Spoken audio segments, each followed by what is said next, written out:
오늘 6월입니다. 6월이 되었습니다. 아름다운 실록과 밝은 햇빛으로 여름의 문을 여는 달 6월이 되었습니다. 날씨도 굉장히 이제 따뜻해져서 더워지기 시작입니다. 그런데 교회력으로 6월은 만물을 새롭게 하시는 성령 강림의 달입니다. 다음 주일은 오순절이고요. 오순절이 있고, 오순절은 영어로는 펜테코스트라고 합니다. 오순절. 우리 하느교는 오순절을 잘 알고 있죠. 마가다르방의 성령 역사를 누구나 다 체험했기 때문에 그렇습니다. 인류의 역사는 성경의 역사와 두 부분으로 나눠져 있습니다. 예수 그리스도가 이 땅 위에 오시기 전의 역사를 주전의 역사, BC라고 하죠. Before Christ, 예수님 오시기 전. 그리고 성경에서는 이제 구약의 시대라고 말합니다. 예수님 오시기 전까지가 구약이에요. 그리고 예수님이 이 땅에 오신 후의 역사를 주후의 역사, 에이드라고 그러죠. 기원 후. 성경에서는 이것이 신약의 시대라고 부릅니다. 그러니까 예수님 오시기 전과 예수님 오신 다음. 그것을 구약과 신약으로 나눕니다. 근데 신약을 다시 둘러 나누면 오늘 우리가 읽은 오순절 성령 강림의 사건 이전과 이후로 나눕니다. 성령을 받았냐? 예수님과 예수님의 따르던 예수님의 제자들이 성령을 받고 난 다음에 어떻게 변화됐느냐? 그리고 교회가 탄생하게 되고 이 성령의 역사로 이 시대가 가고 있는 것은 이제 사도행 행전부터 계속해서 기록되어 있습니다. 우리 그리스도인들은 본래 멸망의 영, 그 다음엔 죄의 영, 사탄의 영으로부터 우리는 그렇게 분리되지 못한 상태로 있었죠. 그런데 우리가 사탄의 영으로부터 구원받고 하나님의 자녀가 되는 신분이 바뀐 그런 축복을 받은 사람들입니다. 그러나 하나님의 자녀라고 해도 반드시 또 한 번의 변화를 가져야 되는데 그것은 오늘 본문에 나와 있는 성령 충만으로의 변화입니다. 이거는 누구나 다 체험을 해야 되는 일입니다. 예수님의 제자들은 3년 동안이나 예수님 따라다녔으면서도 그래서 고백은 했습니다. 베드로는 조금 믿음이 있어서 뭐를 알기는 알아서 예수님은 그리스도시며 하나님의 아들이십니다 라고 고백을 했습니다. 그러나 계속적인 그런 경쟁의식으로 자리다툼, 누가 높으냐, 누가 예수님이 이제 예루살렘에 들어가서 한자리 하시면 내가 바로 오른쪽 왼쪽에 앉을 수 그 자리다툼을 하고 그것만 생각을 하고 있었습니다. 그러다가 막상 예수님께서 로마 병정들에 의해서 잡혀갈 때는 모두가 놀라서 두려움에 빠져갖고 도망을 갔습니다. 그런 그들이 오순절 마가의 다락방에서 기도하다 성령 충만함을 받은 후에는 완전 딴 사람으로 변화가 되었습니다. 복음을 위해서 전혀 죽음을 두려워하지 않는 그런 사람들이 되었습니다. 우리가 사도행전을 보면 그걸 알 수가 있어요. 1장에서도 별로 변화되는 1장에서 기도하다가 2장부터 이제 갑자기 그들의 삶과 그들의 모든 체질과 모든 것이 다 달라지는 걸 보게 됩니다. 여러분 이렇게 주일날마다 교회 나오시고 구원과도 확실하죠. 예수를 나의 구세주로 믿고 고백을 합니다. 그리고 우리가 죽으면 천국에 있는 걸 우리는 알고 있어요. 그런데 생각해보면 화끈하게 별로 받은 체험도 없고 감동도 없고 그렇기 때문에 여전히 나약하고 미지근한 상태에 있는 신앙으로 있지는 않습니까? 스스로 자신에게 생각해 보기 바랍니다. 예전에는 화끈했습니다. 지금은 그렇지 못합니다. 미지근합니다. 우리 성령 충만에는요, 업이 있고 다운이 있어요. 누구나 다 그래요. 성령이 막 충만해질 때가 있고 또 그 다음에 떨어질 때가 있고 약해질 때가 있습니다. 예수를 믿게 된 제1차적 변화는 우리가 예수님의 은혜로 말미암아 구원을 받고 하나님의 자녀가 됐다는 것입니다. 1차적인 변화예요. 굉장한 변화죠. 그리고 제2차적 변화는 성령을 충만히 받고 초자연적인 영적 능력의 사람으로 변화되는 것입니다.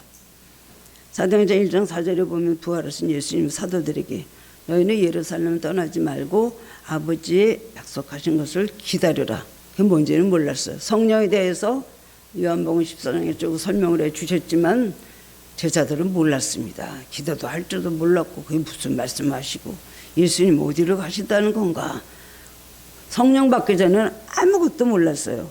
예수님이 십자가에 달려 죽으신다는 것, 더구나 부활하시고 난 다음에도 그거를 믿지 못했을 정도로 그렇게 그런 사람들, 나약한 사람들이었습니다. 또 예수께서 승천하시면서 마지막으로 말씀하셔서 성령을 약속해 주셨어요. 너희가 성령을 받으면 권능을 받고 예루살렘과 온 유대와 사마리아 땅까지 이르러 내 증인이 되리라. 예루살렘을 떠나지 말아라 명령하셨죠. 지상 명령인데 그때까지도 자기네들의 삶이 이렇게 변화될지 알지를 못했죠. 그렇지만 한 가지, 예루살렘 떠나지 말고 모여서 기도해라. 모여 있어라. 하나님께서 약속하신 것이 있으니 그것을 받아라. 그 말만 기억을 하고는 그 다음에 감람산에서 예수님 승천하신 다음에 마가다락방에 와서 120명이 이제 오로지 한 마음으로 기도하기 시작했습니다. 뭘 약속하셨잖아요. 떠나지 말고 기도하면 뭘 주신다 그랬잖아요. 약속하신 무엇인지 그걸 좀 주십시오. 그리고 열심히 기도를 했어요. 다락방에 모인 사람들은 신분을 다르고 학벌도 다르고 배경도 다르고 경제적인 능력도 다 달랐던 그런 사람들입니다. 그런데 오직 기도하는 일에 함께 전념할 때 성령 강림의 역사가 일어난 것입니다. 우리나라는 지금으로부터 122년 전에 1903년 평양 장대현 교회에서 신년 집회가 열렸습니다. 그런데 일주일 동안 계속 예배를 드리는데 아무 역사도 없습니다. 1,500명이란 많은 숫자가 그래도 모였어요. 근데 어느 날 일주일쯤 지난 저녁 집회 때 갑자기 성령의 역사가 이제 일어나기 시작을 했어요. 일주일 후에 저녁 집회 하는데 장로님이 길선주 장로님이 자신의 죄를 통회하면서 회개를 했습니다. 뭐라고 회개를 했냐면 나는 아간과 같은 도둑놈입니다. 내 친구가 죽으면서 나한테 돈을 맡겼는데 내가 거기서 $100를 훔쳤습니다. 근데 내가 이제 회개합니다. 내가 미망에 내가 그걸 돌려주겠습니다. 그 말이 떨어지자마자 회개의 불길이 일어나기 시작을 해갖고요. 성도들이 그냥 울면서 회개를 하는데 열흘 동안 우는 소리가 바깥에까지 들렸대요. 얼마나 통곡을 하고 회개를 하는지. 그리고 7시에서 시작해서 새벽 2시까지 그냥 계속해서 그냥 통곡을 하면서 죄를 회개하고 그러면서 한국 기독교 역사상 가장 큰 부흥의 불길이 일어나고 선교사들이 이걸 보고 너무 놀라갖고 미국에다 보고를 한 거예요. 한국에서 이런 역사가 일어났다. 그리고 그 사건은 1907년에 평양 대흥 운동의 시발점이 되었습니다. 운동이 1904년에서 시작해서 1907년도에는요 평양에는 모든 교회들이 그런 성령 역사가 일어났어요. 이 교회 불이 붙고 저 교회 불이 붙고 여기에서 회개운동 있고 여기서 막 그냥 통성기도라고. 그래서 지금 우리나라도 모든 교회들이 옛날에 1907년도 평양 대각성 이것을 회복해야 된다. 목사님들이 막 모여서 실제적으로 2007년도에는 그런 집회를 크게 한 적이 있었습니다만 뭐 그냥 그러다가 말한 것 같습니다. 하나님께서는 말세의 교회와 성도들에게 성령을 주시겠다고 약속하셨습니다. 신약에서도 말씀하시고 구약에서 나와 있습니다. 그래서 성령을 달라고 기도하는 것 이상한 거 아니에요. 주시겠다 그랬는데요. 요엘서 2장 29절에 보면 그때 내가 내 영으로 남정과 여종에게 부어줄 것이며 또 사도행전 2장 18절에서는 그때 내가 내 영을 내 남정과 여종들에게 부어주리니 그들이 예언할 것이요. 그건 베드로의 설교예요. 구약시대 말을 인용해서 베드로가 사람들 앞에서 설교한 것이에요. 성령을 통해서 하나님께서 주시는 이 모든 은혜와 체험은 엄청난 것입니다. 그럼에도 불구하고 그 비밀을 모르고 성령에 대해서 무지하고 그러고 살아간다면 정말 안타까운 일이고 큰 손해가 아닐 수가 없습니다. 예수를 믿는 사람들은요 어떤 사람이 제일 불쌍한가? 예수를 안 믿는 사람은 마음껏 뭐 마셔라 부어라 놀자 하고 그러니까 세상에서 재미나 보잖아요. 예수를 믿는 사람은 그거 못해요. 근데 예수님 안에서도 어떤 기쁨과 어떤 뭐를 느끼질 못하는 거예요. 세상에도 못 나가고 예수님 안에서도 기쁨을 못 찾고 이런 사람이 제일 불쌍한 사람이라고 합니다. 오늘 본문을 통해서 성령 역사에 대해서 깨달음 얻기를 원합니다. 그리고 풍성한 은혜를 함께 나누기를 원합니다. 첫 번째는 오순절에 성령이 강림하셨습니다. 오순절은 예수님께서 부활하신, 예수님께서 십자가 달려 돌아가시고 사흘 만에 부활하시고 그 다음에는 부활하신 지 40일 만에 승천하셨죠. 그리고 승천하시고 나서 열흘이 됐을 때 오순절이라는 그런 이스라엘의 한 명절이 있었습니다. 오순절은요, 추수하는 때라는 뜻이에요. 추수. 성령 강림은 예수님의 구원이 완성되었음을 알리는 일대 사건입니다. 예수님이 아무리 십자가에서 피 흘려 돌아가셨고 부활 승천하셨다 할지라도 성령이 강림하시지 않았다면 구원의 역사는 성취될 수가 없었을 거예요. 왜냐하면 성령이 강림하셔서 복음을 듣는 각 사람 마음속에 역사심으로 우리 마음속에 믿음이 생기면서 구원을 받기 때문입니다. 성령의 강림이 없이 우리가 예수를 믿을 수가 없습니다. 아무도 성령에서 함께 하시지 않으면 우리를 예수님을 주라고 할 수가 없었다는 거예요. 우리가 예수를 믿게 된 것은 성령의 역사로 때문입니다. 오늘 그런 말씀을 들으면서 깨닫고 아멘하고 또 주일날 와서 은혜를 받고 회복해서 돌아가는 것은 성령의 역사가 있기 때문이에요. 예수님 달려 돌아가신 사건으로 끝나셨다 그래요. 부활까지 하셨어요. 그 다음에 성령이 오시지 않으면 우리들 마음이 무엇으로 감동을 받습니까? 예수님이 이루신 구원을 우리에게 이루어 주시는 분이 바로 성령이신 것입니다.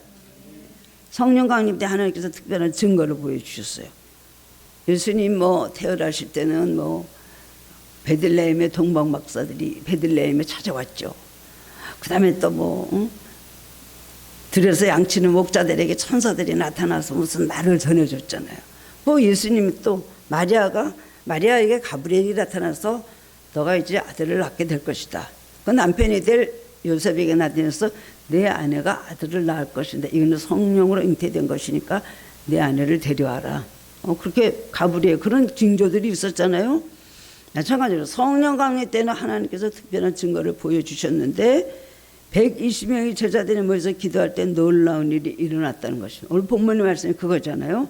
본문 2절 3절에 보면 호련히 하늘로부터 급하고 강한 바람 같은 소리가 있어 그들이 앉은 온 집에 가득하며 마치 불의 혀같이 갈라지는 것들이 그들에게 보여 각 사람이 하나씩 임하여 있더니 갑자기 하늘로부터 급하고 강한 바람 같은 소리가 들렸고 각 사람의 불의 혀같이 갈라지는 현상이 보였다. 이거는 우리의 육안으로 사람의 눈으로 보여졌다는 게 아니에요. 이것은 보이지 않는 영적 움직임이고 영적 체험의 현상인 것입니다. 그런데 막 앉은 사람들은 그걸 느끼는 거예요. 여러분도 은혜 받으면 성령의 음성을 듣죠. 뭔가 막 뜨겁게 역사하시는 거 압니다. 또 막에 가서 그러면 소리며 오싹오싹 끼치면서 이거 우리가 알 수가 있습니다. 그리고 또 4절에 보면 그들이 다 성령의 충만함을 받고 성령이 말하게 하심에 따라 다른 언어들로 말하기를 시작하니라고 했습니다. 모인 사람마다 다 성령의 충만함을 받으니까 배우지 않은 모르는 이상한 말 방언을 한 거예요. 여기서 방언은 지상 방언입니다. 당시 여러 지역에서 사용되던 지역 방언, 이 세상 사람들이 하는 방언이에요. 말이에요. 이것은 고린도전서 12장과 14장에 나오는 은사로서의 심의방언, 우리가 하는 방언하고는 다른 겁니다. 우리가 아무리 여러분 누가 영어 방언 받았다 막 그런 소리 해요. 근데 진짜 영어 잘하는 사람이 영어 방언을 받았으니까 너무 부럽다고 와서 가만히 들어본 그거는 영어가 아니라는 거죠. 저희 아버지가 제가 방언 받으니까 너 왜 이렇게 목이 쉬고 다니냐, 얼굴에 왜 이렇게 기미가 껴녀서 햇볕에서 기도를 해서 그래요. 그랬더니 뭐 하는데, 그래서 제가요 예수님하고 얘기를 해요. 방언이라는 단어로요. 그랬더니 아버지가 그래 네가 예수님과 얘기를 한다고. 근데 그때는 우리 아버지는 그냥 성경 말씀만 갖고 예수님 믿었지 그런 성령의 역사가 있는 건 우리 집안에 저부터 시작이에요. 근데 제가 그렇게 말하니까 한번 해봐. 네가 주님과 이야기를 한다고 그래서 한번 해봐. 그래서 제가 부끄럽지만 아버지 앞에서 막 아버지도 좀 받으셔야 돼요. 그리고 제가 막 말을 하니까 저희 아버지는 5개국어를 하신 분이에요. 박사학위 2개 받으신 분이에요. 야, 그거는 어느 나라 말이라고는 그게 안 나오는데 어가는 이렇고 어미는 그거는 요거는 어느 나라 말, 요거는 어느 나라 막 이러면서 아무리 해석을 해도 안 되나 봐요. 한 가지는 내가 알겠다. 네가 엘 하는데 그거는 하나님이란 뜻이야. 그래서 아버지 그렇게 그런 세상 그 모든 걸로 언어학적으로 이걸 해석을 하려고 그러면요 방언은 안 돼요. 그러니까 허허허허 웃으셨어요. 근데 나중에는 막 한참 세월이 지난 다음에 방언 먹겠다고 하늘산에 나랑 같이 막 가셨었어요. 근데 저희 아버님이 그러니까 생각하는 건 방언이라는 건 세상 말인 줄 아는 거예요. 근데 여기서 제자들이 받은 거는 지상에 있는 진짜로 쓰는 말들을 받은 거예요. 왜 그걸 주셨을까요? 그 나라에 가서 선교하라고. 근데 사람들이 밖에서 이제 많은 사람들이 몰려 있는데 예루살렘에 오순절 지키려고 많은 사람들이 로마 제국이었으니까 각 처에서 사람들이 오순절 지키러 예루살렘 올라왔어요. 근데 보니까 자기 나라 고향 말로 하고 있거든요. 경상도 사람이 들으니까 경상도 말 하고 있어요. 아니 호남 사람이니까 호남 말 하고 있어요. 또 뭐 일본 말 하고 있으니까 이게 왜 그러지? 그러니까 놀라가지고요. 다 놀라며 당황하여 서로 이르되 이게 어찌된 일이냐? 저 갈릴리 사람들 아니야? 여기 사람들이 어떻게 우리나라 말을 해? 그것은 보이지 않는 성령이 임하신 것을 확인할 수 있도록 허락하신 증거입니다. 성령이 임하는 바람하고 강한 바람 같은 소리, 그 다음에는 불의 여같이 갈라지는 불, 그 다음에는 방언을 하게 된다. 그 증거를 보여주신 거예요. 이것이 초대교회에 나타난 첫 번째 성령의 증거와 체험입니다. 성령 강림은 항상 반복되는 것이 아닙니다. 성령 강림은 그때 한 번 있었던 사건입니다. 이 얘기는 무슨 말이냐면 예수님이 두 번 오셔서 이제 두 번째 오시죠. 재림. 예수님 한 번 오셨잖아요. 마찬가지로 성령은 그때 한 번 이 세상에 오셨습니다. 예수님이 한 번 십자가를 지신 것처럼 한 번 강림하신 성령은 그때부터 교회 가운데 성도들 가운데 계속 임재해 계시고 역사하시고 운영해 계신 거예요. 성령의 불은 그때 이제 내린 거예요. 물론 성령 강림 사건 이전에 구약 시대에도 성령은 계셨습니다. 뭐 다윗도 하나님의 영이 충만했다. 뭐 다 그렇잖아요. 어디 가서 기도원 가서 막 기도할 때 하나님의 영이 임할 때 성령이 있는 거 분명히 선지자들에게 많이 역사하는 거죠. 구약 성경에 기록이 돼 있는데 성령은 삼위일체 하나님 가운데 한 분이시므로 당연히 영원 전부터 영원 끝까지 계시는 분이시죠. 하나님, 예수님, 성령님. 그런데 왜 이 사건을 특별히 구별해서 특별히 성령 강림이라고 부를까요? 그 이전에는 성령께서 인간의 마음속에 내재하지 않으시고 외적으로 임재하셨어요. 사람들에게 성령이 그전에 계시지 않았어요. 말세 남녀종들에게 내가 성령을 부어주시니 어린아이들은 예언할 것이요 젊은이들은 환상을 보고 늙은이들은 꿈을 꾸리라. 지금 그런 의사들이 너무나 바닥에 많이 있잖아요. 그럼 한 번 성령이 그때 한 번 오셨어요. 이미 세상에 오셨어요. 예수님 가시고. 그리고 그때부터 어디 계신가? 우리의 마음속에 계시는 거예요. 각자의 마음속에 계시게 된 겁니다. 성령은 한 사람 한 사람이 있어서 믿음을 일으키시고 믿는 자 가운데 내주하십니다. 내주하시는 성령님. 여러분 다 여러분 안에는 성령님이 계세요. 예수 믿을 때부터 여러분의 이마에는 성령의 이름이 다 쳐 있습니다. 그럴 정도로 성령은 이미 내죠. 저 웅불안은 물이 있잖아요. 저 밑에는. 누구에게나 성령은 내주하고 계십니다. 나한테는 성령의 역사가 있기 때문에 나한테는 성령이 안 계셔. 나에게는 성령이 오시지도 않았고 계시지도 않고 나는 성령은 나를 버렸어. 이렇게 생각하는 분들도 있어요. 그런데 성령은 단순히 거주하시는 것뿐만 아니라 우리 안에서 왕으로 구세주로 우리 안에 거주하는 상태, 그런 상태를 가리켜서 성령 충만한 거라는 거예요. 성령 충만은 성령은 우리 마음의 왕으로 오셔서 성령이 내 삶의 주인이 되셔서 나를 다스려 주시고 통치해 주시는 상태를 말하는 것입니다.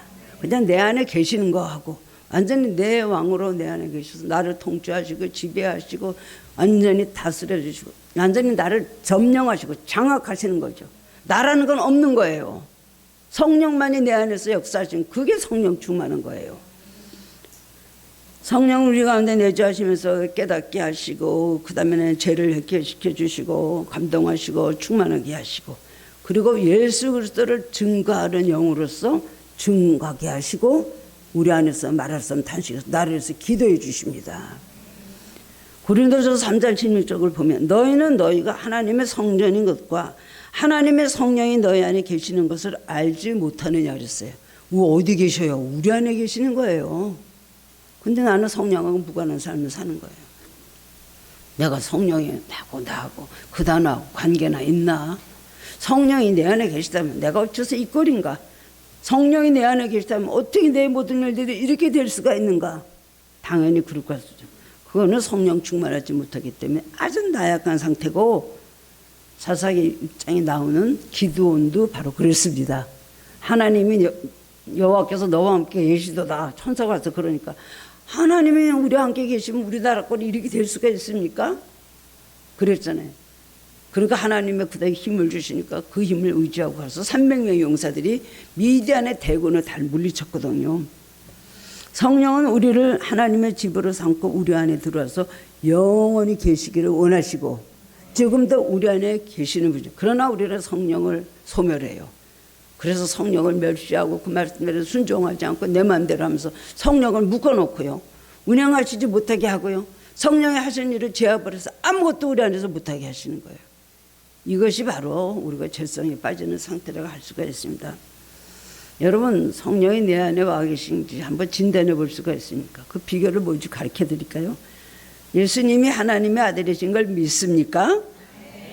예수님께서 우리들의 죄를 대신해서 죽으시고 부활하셨음을 믿습니까? 그리고 장차 천국으로 우리를 인도하실 걸 믿습니까? 여러분이 이 질문에 예라고 믿음으로 대답할 수 있다면 성령은 이미 여러분 마음속에 와 계신 겁니다. 내주하신 성령이. 그거 갖고 안 된다는 거죠. 두 번째 말씀은 세술에 취한 사람들 같이 됐어요. 성령 충만해지니까 세술에 취한 사람들 같이 되었다는 거예요. 술에 취한 사람 같이 되었다는 거죠. 우리는 단순히 성령이 와 계신 내주의 상태에 만족하면 안 됩니다. 내가 그냥 알고 내 마음대로 살면서도 그래도 나는 크리스찬이야. 주일날은 교회가 죽으면 아무래도 내가 지옥을 가겠어? 라는 정도로 하면 안 돼요. 밖에 나가면 예수님 다 잊어버리고 그러고 살면서. 그것은 최소한의 믿음이고 우리는 더 앞으로 나아가야 됩니다. 본문을 보면 성령 강림 당시 제자들은 성령은 내주에서 더 나아가 성령 충만의 상태였음을 보여주고 있습니다. 13절에 보면 그 모습을 보고 무리들은 저 사람들이 세술에 취했다. 그렇게 말했죠. 근데 베드로는 일어나서 이 말에 때가 제3시니 너희 생각과 같이 이 사람들이 취한 것이 아니라 제3시는 오전 9시예요. 유대인들에게는 오전 9시는 하나 여호와께 기도하는 시간이다. 우리가 기도하는 아침 9시 시간에 우리가 무슨 우리가 무슨 술을 마셨겠냐?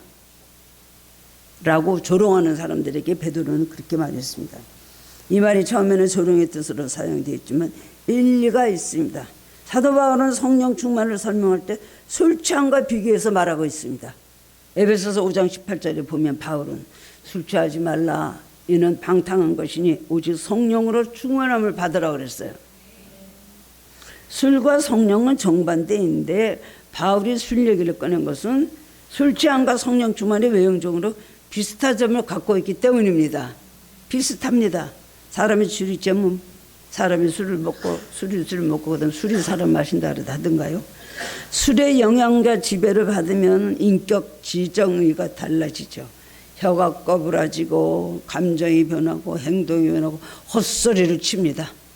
다 이성을 잊어버리고 자기가 하는 일을 자기가 모르잖아요. 술 깨고 보니까 사람을 자기가 죽였어요. 이런 일들이 얼마나 많습니까? 마찬가지로 성령 충만하면 성령이 그 사람의 인격, 지정의를 지배하고 통치하게 되는 것입니다. 그러면 그 다음에는 내가 주인이 아니고 성령이 내 삶의 주인이 되는 것입니다. 그래서 성경의 인격과 성품을 담고 성령의 말을 하고 성령이 하신 일을 하게 되는 겁니다. 성령 충만은 주권의 문제예요. 누가 나로 온전히 내 삶의 주인이 누군가? 대부분 내가 내 삶의 주인이 나죠. 성령은 저 안에서 조금 그러다 또 어려운 일 당하면 또 막 주님을 찾고 성령이 막 또 부르짖고 그러다가 그 다음에 또 이제 일이 살려면 또 육이 사람이 살아내요. 사도 바울은 말했어. 나는 내 안에 사는 것은 내가 아닌, 나는 죽었고 그리스도가 내 안에서 산다 그랬어요. 이것이 성령 충만한 상태거든요. 위대한 전도 부흥자인 D.L. 무디 목사가 놀라운 성령에서 일으키자 곳곳에서 무디를 강사로 모시려고 했습니다. 어느 지역에서 어느 교회 목사들이 연합 집회를 개최하게 되었는데 목사들이 강사 초청 문제를 가지고 의논을 합니다. 그래서 너도 나도 다 무디를 추천하는 거예요. 그러보니 어떤 사람이 아주 못마땅하듯이 여러분 무디가 성령을 독점이라도 했답니까? 모두들 무디 하니 말입니다. 그랬을 때에 무디를 찬성했던 한 사람이 아니지요. 무디가 성령을 독점한 것이 아니라 성령이 무디를 독점했기 때문에 우리는 그 사람을 추천하는 것이요. 이렇게 말했다는 것입니다. 성령이 나를 완전히 집어 이끌어갈 때 우리는 성령 충만하게 됩니다. 성령 충만하게 되는 받게 되는 여러 가지 놀라운 축복이 있고요. 여러분들 변화되는 현상이 있습니다. 뭐예요? 첫 번째로는 확신이 있습니다. 내가 성령 충만한 거 하는 거 아닌가? 그냥 내가 그냥 믿음을 가지고 나 예수를 믿고 죄인임을 믿고 이 다음에 죽으면 구원을 받는다. 그것만이 우리가 성령 예수 믿는다고 할 수가 없습니다. 성령 충만한 사람은 체험을 하게 되기 때문에 확신의 사람이 됩니다. 확실한 믿음이 없던 베드로와 제자들은 예수님이 십자가에 죽으셨다가 부활하신 것을 목격했지만 여전히 두려워했습니다.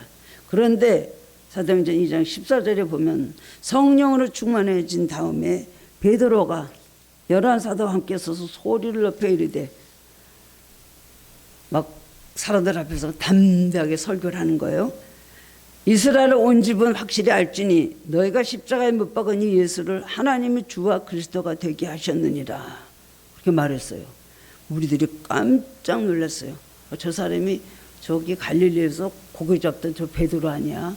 저 예수님 모른다고 3번이나 부인했던 사람 아니야? 그런데 막 예루살렘 한복판에 서서 수천 명 앞에서 막 복음을 증거하는 거예요. 성령으로 충만해지면 체험과 확신이 있기 때문에 이처럼 담대해집니다. 어디 가서든지.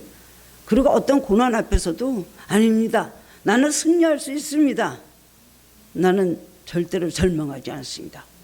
남들이 보면 미친 사람 같죠. 저런 상황에 어떻게 그리고 하나님께 감사하다고 그러고 영광 돌린다 그래요.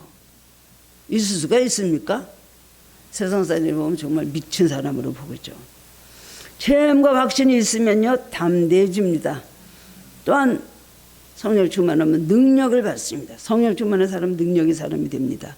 베드로와 사도들을 통해서 그리고 믿음으로 성령 충만해진 사람들 통해서 초대 예루살렘 교회 놀라운 일들이 굉장히 많이 나타났습니다. 그때부터 완전히 기적의 연속이었습니다. 사도행전 2장 43절에 보면 사람마다 두려워하는데 사도들로 말미암아 기사의 표적이 많이 나타났다 그랬어요. 성령 충만하면요 기적이 나타나요. 어디 가든지 예수님이 나타나셔서 예수님이 하신 일을 우리에게 보여주시고 우리는 너무나 많은 체험과 간증거리를 갖고 살아가게 되는 것입니다. 사도행전 3장에 보면 나면서부터 안전등에 있던 사람이 구월하다 베드로를 만났습니다. 베드로가 지나가니까 요한하고 기도하러 올라갔는데 그 사람이 이렇게 쳐다보면서 뭘 좀 줄래나 그러고 쳐다보고 있었어요. 베드로는 돈은 없지만요. 그러나 그 불쌍한 앉은 배의 영혼을 들여다보니까 또 능력을 받았으니까 속에서 불쌍한 마음과 예수 이름으로 기도하면 저 사람이 날 수 있다는 믿음이 생긴 거예요. 그래서 은과 금은 내게 없거니와 내게 있는 것으로 내게 주노니 나사렛 예수의 이름으로 일어나 걸어라 명령을 했어요.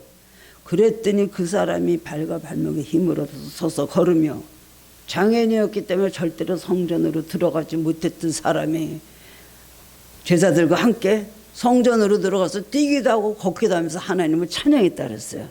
그리고 갑자기 5천 명이 모였어요. 안전맥이 일어났다니까. 예루살렘 교회가 엄청나게 부흥이 되기 시작을 했죠. 성령 충만하면 능력이 사람이 됩니다. 남을 위해서 치유의 역사를 일으킵니다. 문제결의 역사를 일으킵니다. 그리고 마귀를 물리치는 역사를 체험하게 됩니다. 확실히 마귀가 쫓겨나갔어. 이런 걸 막 체험하게 되거든요.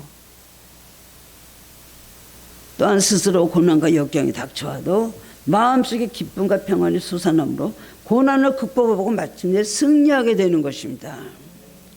여러분들이 우울증 걸렸어요? 낙심하고 있어요? 여러분이 해소가 안 되고 회복이 안 됩니까? 성령 충만하도록 노력하시기 바랍니다. 문제만 오고 맨날 뭐가 없기 때문에 뭐가 안 되기 때문에 내가 이렇기 때문에 슬럼프에 빠져갖고 점점 늪으로 빠지지 말고요. 다른 거 구하지 마시고 하나님 성령 충만 주시옵소서. 6월달에 여러분 성령 충만을 구하시기 바랍니다. 우리 안에서 성령이 충만해지면 생각이 확 바뀌어버려요. 어두웠던 세상이 밝아집니다.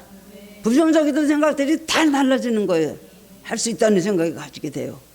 그리고 고난을 능히 극복하게 되는 거예요. 그렇기 때문에 예수 믿는 사람들은 그런 사람들을 바깥에서 보고 뭐가 있긴 있어.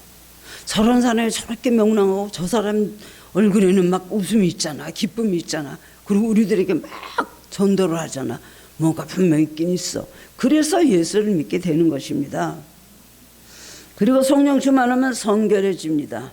성령 충만한 사람은요 거룩한 사람이 돼요. 성결의 사람. 그냥 세상적이고 여전히 추하고 여전히 그냥 모든 것이 감정적이고 마귀적인 것은요 성령 충만 받으면 그것은 병이 고쳐집니다. 성령은 거룩한 하나님의 영 그리고 예수님의 영입니다. 그러므로 성령이 들어와서 내 인격과 내 나를 통치하고 지배하면 거듭나서 하나님의 거룩하심을 이루고 예수님의 거룩하신 모습을 닮아가게 되는 거예요. 성령 충만한 초대교회 성도들이 예수 믿고 성령 충만해지니까 사람들이 보니까 너무나 달라졌거든요. 다투는 것이 없어졌어요. 사랑이 넘쳐요. 그리고 어쩌면 저렇게 삶이 막 그냥 여러 가지로 막 그냥 생명과 막 소망으로 가득 찹니까? 그리고 어떻게 저렇게 착해졌습니까? 이걸 보고 나서 주위 사람들이 굉장히 그들을 보고요. 그 다음엔 감화를 받고 그 다음엔 너도 나도 막 교회로 몰려들었다는 겁니다. 칭찬을 받았다는 거예요. 사람들을 놀라게 했다는 거예요. 예수 믿는 사람들은 증거를 보여야 됩니다.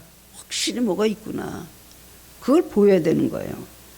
마지못해서 그냥 내 자신을 성령님만 바라보면서 간순히 최소한의 밑바닥 신앙생활하면 안 되는 것입니다. 인간은 모두 죄인이기 때문에 누구나 다 같이 이중성을 갖고 있습니다. 하나님의 형상대로 창조되었지만은 죄악으로 많이 부패해 있습니다. 우리는 그리스도인들은 나름대로 거룩하고 바르게 살아보려고 노력하지만 겉으로는 아닌 척하고 속으로는 악한 마음을 품는 이중성이 누구에게나 다 있습니다. 그러나 성령 충만해지면 그 가면을 벗게 됩니다. 진실해지게 됩니다. 거짓이 없어지게 돼요. 마귀의 가면을 벗게 되고 예수님의 거룩한 모습이 나오게 된다는 것입니다. 이것이 바로 성결하게 하시는 거듭나게 하시는 성령입니다. 그 다음에 네 번째로는 증거가 나타납니다. 성령 충만한 사람은 증거의 사람이 됩니다. 성령 충만하면 심령이 기쁨으로 저절서 복음을 증거하게 되죠. 내가 이렇게 예수 믿어 이렇게 됐다니까 보세요. 저를 좀 보세요. 자기가 샘플이 되고 모델이 되어서 전도를 하게 되는 거예요. 성령은 예수 그리스도를 증거하는 영이십니다. 우리에서 말씀 단식으로 우리를 위해서 기도해 주시지만은 바로 예수님을 증거하는 영이 하나님께서 보내신 영이 성령이 우리한테 들어왔을 때 우리는 증거의 사람이 되는 것입니다. 사도행전 1장 8절 말씀대로 오직 성령이 너에게 임하시면 너희가 권능을 받고 예루살렘과 온 유대와 사마리아 땅끝까지 이르러 내 증인이 되리라. 성령은 예수 그리스도의 복음을 전하게 하셔. 입을 다물지 않게 해주세요. 그러므로 성령이 충만하면 성령이 원하시면 저절로 예수님을 증거하게 됩니다. 성령 충만해서 뭐 좀 여러분 기도가 응답이 돼서 돈 좀 많이 벌어보고 성령 충만해서 기도 강하게 그냥 멋있게 잘해서 하나님이 그냥 그거 보고 여러분 자식들이 잘 되게 하시고 그게 성령 충만이 아닙니다. 성령 충만은 그런 축복도 주시지만 지금 같은 우리 자신의 놀라운 변화가 있어야 되고 삶의 변화가 있어야 되고 예수 믿고 신앙생활하고 기도생활하면 달라져야죠. 달라지는 거 하나도 없이 매일 그렇게 그 모습으로 이중적인 모습 예수를 믿으면 안 되죠. 그 어디 가서 예수 믿으란 말 한마디를 못 해보는 거예요. 성령 충만에는 속이 불이 나가지고요. 전하지 않으면 견딜 수가 없게 되는 거예요. 사도 바울은 내가 복음을 전하지 않으면 나에게 화가 있으리로다. 무디 목사님, 내가 전도하지 않으면 내 입에 구더기가 생길 거다. 그럴 정도로 전도에 대해서 성령 충만한 사람들은 막 전도를 하고, 전도를 하면 열매를 맺게 되거든요. 근데 전도해볼 생각조차도 평생에 한 번도 안 하고, 예수님 말했을 때 너 때문에 예수 믿는 사람, 여기 천국에 있는 사람 있으면 말해봐. 꼭 그거 물으신대요. 모르겠는데요. 없습니다.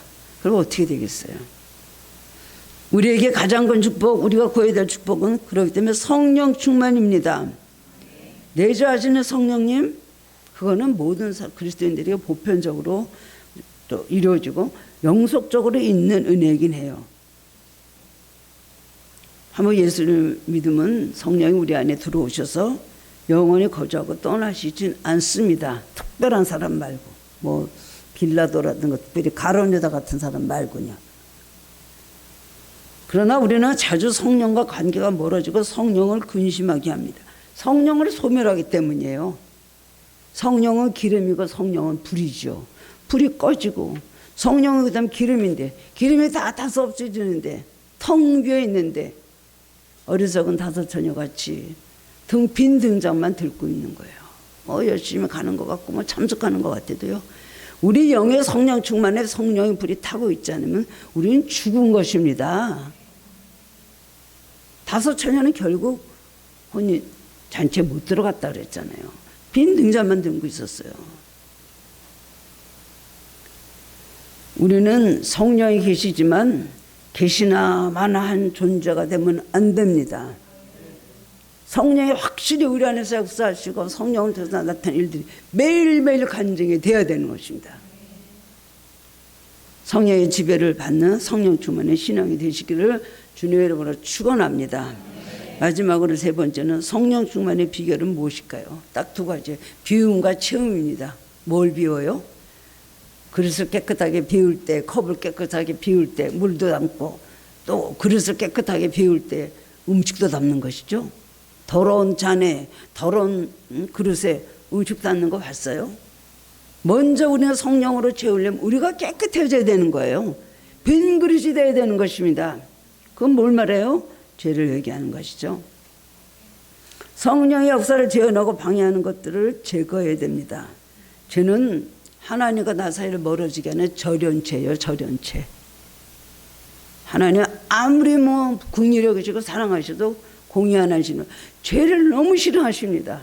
죄를 졌으면 죄가 쌓이면 회개하라 그러시거든. 그거부터 회개하고 나 찾아. 그것부터 회개하고 나 만나. 누구나에게는 다 주시는 말씀입니다. 마음에 가득 차 있는 죄를 먼저 예수님의 보혈로 씻어야 됩니다. 내 안에, 내 바닥에 뭐가 쌓여있는지 한번 우리가 찾아봐야 될 필요가 있습니다. 내 안에 뭐가 있나? 누구에 대해서 원망하는 마음, 미안한 마음, 섭섭해하는 마음, 우리나 그런 게 있죠. 그리고 인생에 대해서 만족하지 못하는 거, 감사하지 못하는 분노하는 마음, 그냥 낙심하는, 얼마나 많은 죄들이 그냥 아주 그냥 돌같이 쌓여져 있고 굳어져 있죠. 무엇보다 마음속에 있는 교만죄를 버려야 됩니다. 하나님 제일 싫어하시는 게 교만죄입니다. 바울이 육체 가시 뽑아달라고 3번이나 기도했는데 하나님께서 거절하셨어요. 섭섭했지만 주님 말씀 듣고 기뻐했습니다. 고린도서 12장 9절. 이는 내 능력이 약한 데서 온전하여 짐이라 하신지라. 그러므로 도리어 크게 기뻐함으로 나의 여러 약한 것들에 대하여 자랑하리니 이는 글쎄 능력이 내게 머물게 하려 함이라. 우리 교만을 꺾기 위해서 여러 가지 어떤 사건들을 일으키신 것에 대해서 시험에 들면 안 돼요. 나를 새롭게 만드시기 위한 하나님의 더 큰 은혜가 예비되어 있구나. 그걸 믿어야 되는 것입니다. 두 번째로는 비웠으면 그 다음에 채워야 돼요. 빈 그릇에 있으면 안 돼요. 회개만 하고 아무것도 모르면 안 돼요. 성령으로 채워야 돼요. 말씀으로 채워야 돼요. 그렇지 않으면 나 같은 귀신이 다시 들어온다고 성경에 말씀해 주셨잖아요. 마귀가 들어와서 제자리를 잡으면 옛날보다 더 나빠져요. 처음에 예수 믿을 때부터 가졌던 은혜 받고 가졌던 믿음 다 없어져요. 옛날 생각으로 바뀌고 옛날의 성품이 되살아나는 거예요. 알코올 중독자가 회개하고 예수 믿게 되는데 술을 끊기 너무 어려워요. 어느 술집을 지나가는데 코에서 냄새가 나면서 그 다음에는 유리창에 보이는 술병들을 보고 침이 넘어 갈등하고 고민하고 있는데 반대편 가게문에 이런 글이 붙어 있었습니다. 우리 집에서는 1,000원만 내면 우유를 마음껏 마시게 해드립니다. 그래? 그래서 들어갔어요. 1,000원을 내고 마음껏 우유를 먹었어요. 그러니까 배가 불러서 술집에 들어가지 않게 됐다는 것입니다. 좋은 것으로 채우면 나쁜 것이 들어오지 못합니다. 말씀으로 채워야 됩니다. 지속적인 기도를 채워야 됩니다. 성령으로 우리가 채워야 됩니다. 신앙의 공격은 최선의 수비입니다. 공격적인 신앙생활을 해야 승리할 수 있습니다. 여러분, 세상에 취하면 망합니다. 인간에게 머물러 있으면 우리는 실패합니다. 그러나 성령의 세술에 취하면 흥합니다. 6월에 다시 한번 우리의 영적 상태를 점검하면서 성령을 다시 한번 재충전하는 달이 되기를 원합니다. 성령 충만의 신앙으로 항상 승리하며 살아가는 성도님들 되시기를 주님의 이름으로 축원합니다. 사랑의 주님 은혜를 감사합니다. 말씀을 통해서 정말 은혜 받고 많은 걸 깨닫게 됩니다. 주님, 우리 안에 계시는 성령님, 우리를 구원하시고 하나님의 자녀 삼아주신 걸 믿습니다. 그러나 내주하시는 성령님으로 우리가 성령을 묶어놓고 제한하고 성령이 모든 것을 우리가 거부할 때가 얼마나 많이 있었는지요. 성령을 탄식하게 하고 성령을 근심하게 할 때가 너무나 많이 있었습니다. 주여, 6월달에는 성령으로 재충전하는 한 달이 되게 하여 주옵소서. 그러므로 성령 충만부터 구하고 어떻게 하면 은혜를 더 받을까, 어떻게 하면 내 옛날의 신앙과 첫사랑을 회복할까, 이걸 생각하게 하시고 한 번의 체험이나 어떤 마음의 감동이 없었다면 새롭게 찾아가 주셔서 마가다라방의 성령의 역사가 그 심령에도 나타날 수 있게 하여 주옵소서. 그래서 우리들이 성령 충만하여서 성령 충만한 하나님교회가 되어서 성령이 하신 일을 하는 주님께서 인정하시는 교회가 되게 하여 주시옵소서. 예수님 이름으로 감사하며 기도드리옵나이다. 아멘.